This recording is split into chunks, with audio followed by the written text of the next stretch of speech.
Like when I was a teacher, it was fortunately after that time, I was just having to butt heads with these students all the time to try and get them to invest in themselves. Because they didn't see the educational process as an investment. They're like, this is a waste of my time. And I remember specifically the day that I realized I'm like, I need to do something different to reach these students. Maybe being a teacher isn't what's it for me. And the moment happened when I was standing in my classroom. It was like right before Christmas break. I was staring at a slew of empty seats, and they all reeked of apathy. Now, my first inclination was that I should probably blame my students, because if this place has taught me anything, it's that self-accountability is only something the poor and powerless can afford, and though my students most certainly fit the description, they got such short supply of it.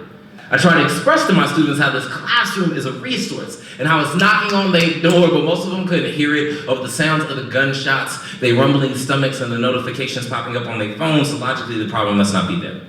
It must be that goddamn phone. You know, I try to express to them that their phone could be a resource and they could just learn how to use it properly. Apps that'll teach them a brand new language within a few weeks, but somehow will never credit them for being fluent in code switching. You see, my students don't even know what this means, yet they've learned to do it by nature. So logically, the problem must not be the phone. Then maybe it's our culture around academia, but then again, that can't be it, because we spent so much money on advertisement of our increasing graduation rates that no one would ever dare have a take on our simultaneously declining literacy rates. You see, high school teachers are asked to be wizards or handed curriculum in exchange for the magic inside of them, told to turn a 13-year-old kid with a third grade reading level into a proactive student when they ain't never learned the skills to do so. Just handed off from elementary school to middle school like a baton in this race from school to prison, because if you're not reading at third grade level by third grade, I promise you the police will read those rights for you.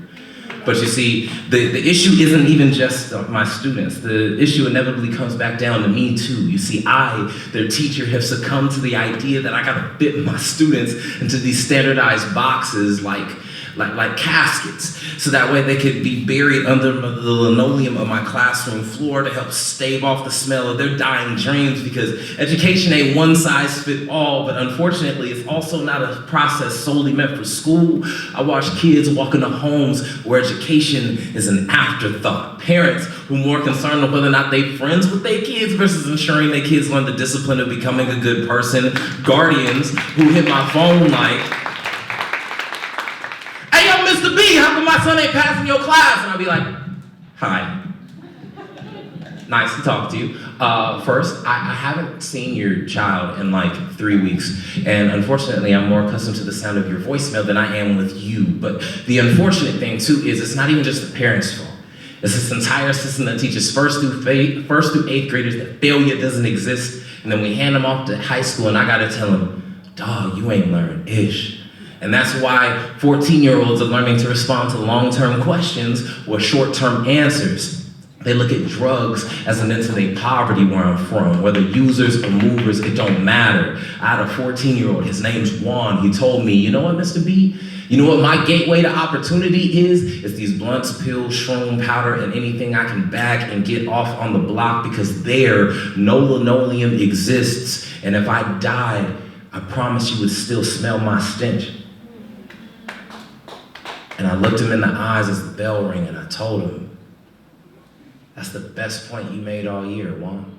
Wow. So like being a teacher, for me, I couldn't do it no more.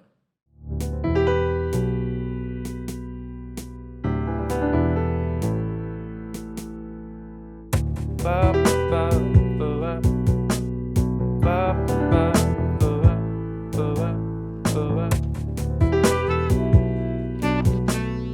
ba, ba.